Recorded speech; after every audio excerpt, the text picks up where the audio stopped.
I'm Susan Ryler. I'm the crisis supervisor here at Hoyleton, and I am here with Kaylee's family, her grandmother Cindy, sister Katie, and her grandpa Bob. We're here just to kind of tell a little bit of Kaylee's journey from where it started and where we are now, and the progress that we've made.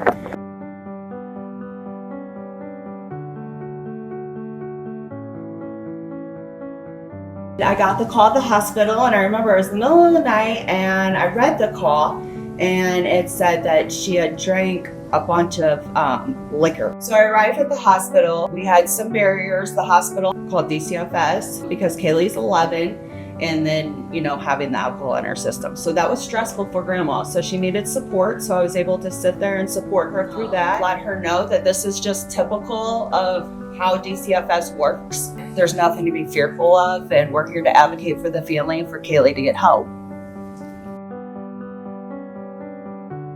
She was sneaking out. Grandma was calling me in the middle of the night, worried sick, where's she at? We're calling police, we're filing missing child reports. Smoking, the drinking, the sneaking out, not following the rules, all of the things that were supposed to happen at home, Kaylee just was not part of.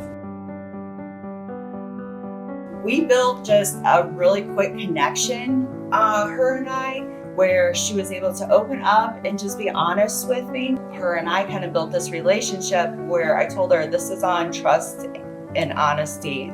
We're building this, If you're not opening up to me and telling me what's really going on, then I'm not going to be able to get down to the root cause of this, and we're not going to be able to help you. We're making some progress, but she was declining quickly at school, at home. Her depression was really starting to take over. When everything hit ahead was when Kaylee took a bunch of Tylenol. So in an attempt. So she was taken to a memorial, and then I was there to see her there. And that's when I realized we need to do something a little more extreme for her, because when I talked to her that day, she was in a horrible place. So I decided to send her to Montrose, which is a children's hospital in downtown Chicago. And I know the social worker there, and I thought, you know what, maybe we can get some help. So sent her up there, and then immediately they called grandma and were like, oh, she's trying to manipulate us. She's doing all the things. And we said, don't let her out. Keep her.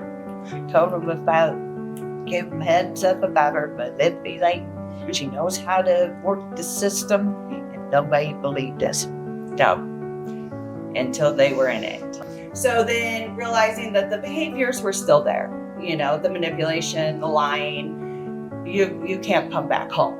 So I started to look for residentials that would be helpful, and we found Reclaim 13. Reclaim 13 was originally built, it's the only residential in Illinois for girls that are been victims of trafficking, which Kaylee kind of fell into the gray area of that, because she was, like Grandpa said, meeting up with grown men, homeless people.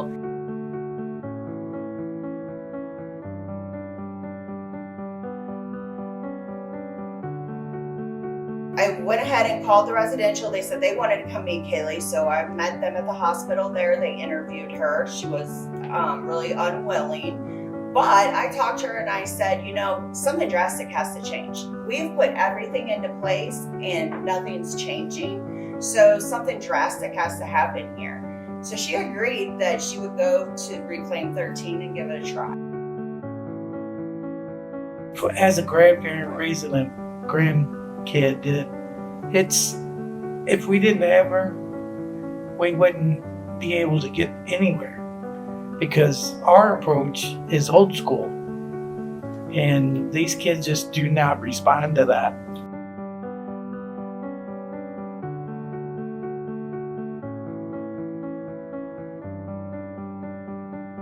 Right. That's very true. And that's like part of it too, like us just coming in and helping parents realize, we might have to try a different approach, and it may not be the way you were raised or how you raised your other kids.